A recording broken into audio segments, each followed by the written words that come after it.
Hi everybody, it's Meg from Books Off the Beaten Path, and it's time for another early morning book review. So, it is early morning, my hair's still wet from the shower, I did put on makeup for you guys, I've got a little bit of a Groucho Marx thing going with my eyebrows, but I'll fix that later. Aren't you glad I pointed that out? You wouldn't have noticed it probably if I hadn't pointed it out. Okay, so we will be reviewing Mary Stewart, The Hollow Hills. This was an incredible book.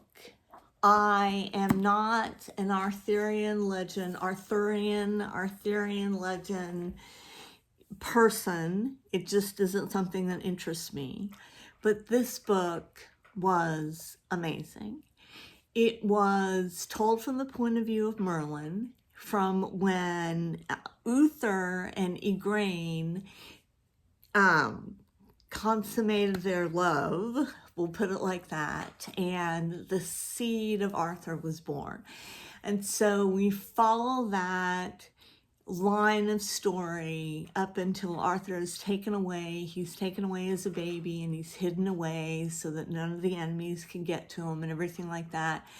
And then he grows up, and Merlin in the meantime is, living in this kind of abandoned abbey type of thing, and he's watching over the boy, and Arthur is growing up to be just an amazing man. And he's growing up to be an amazing man. Uther, his father, is going back and forth about whether or not he's going to recognize Arthur as the next king unless he has another son, which he doesn't.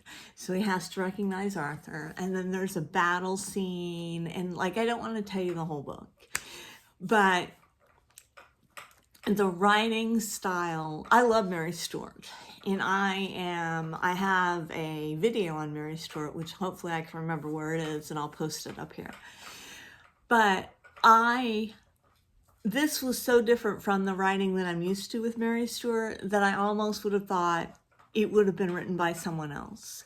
But it was so lush and descriptive, and it was a wonderful story, but it's not one that I need to continue on with.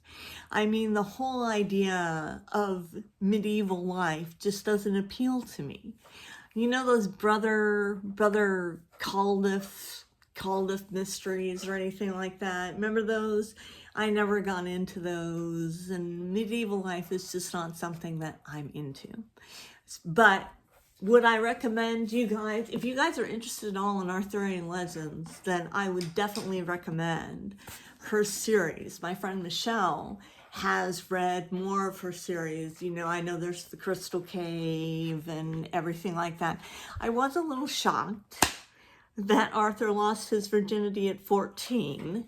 It shocked me a little bit, but I guess that's what they do in medieval times. I guess I shouldn't judge. They didn't live very long. Try to fix that eyebrow there. So now we are confronted with what to read next. Okay. Ravenscroft, looks like some stuff going on there. He's holding on to her. He's not paying too much attention to her.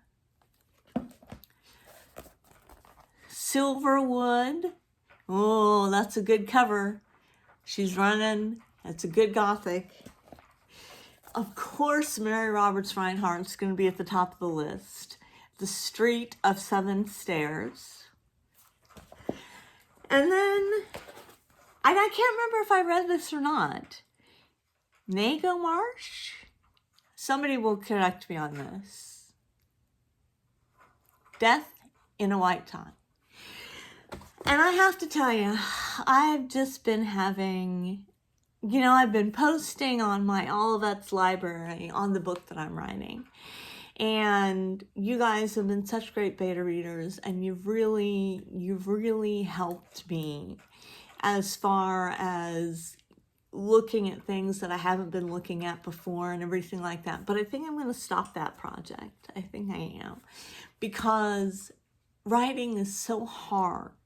And I was at writing group last night, and I really got some really good advice But I was just kind of like, I have to do this over and I have to do that over and everything like that. And maybe I just need to get back to basics, whatever my basics are. I mean, I started this channel to read vintage novels and to read Gothic, and I've kind of gotten away from that. And that's because there's not that much I can find out there anymore. I mean, I found so many.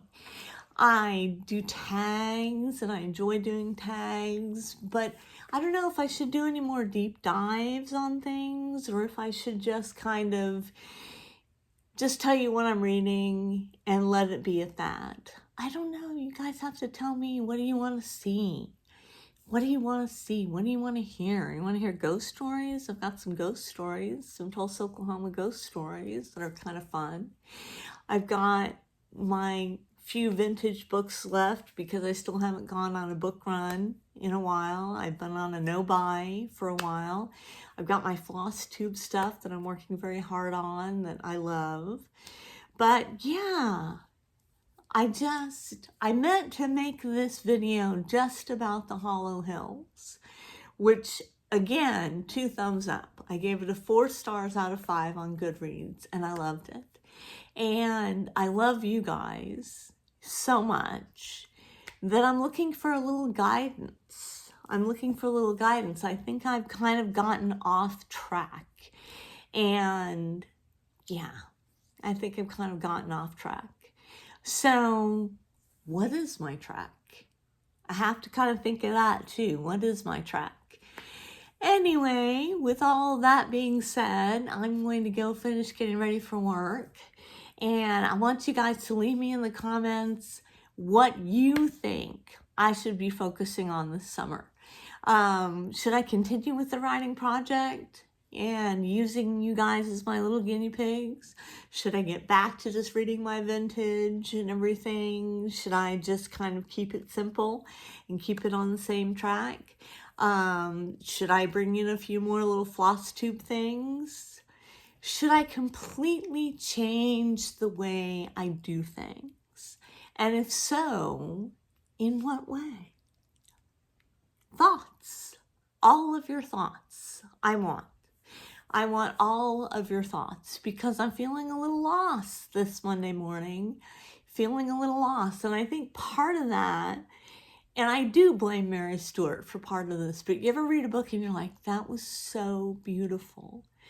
I will never achieve that beauty either in my own writing work or in my, it was so beautiful. It was stunningly beautiful. And it's just got me kind of feeling very existential this morning. So anyway, I love you guys and I will check you later.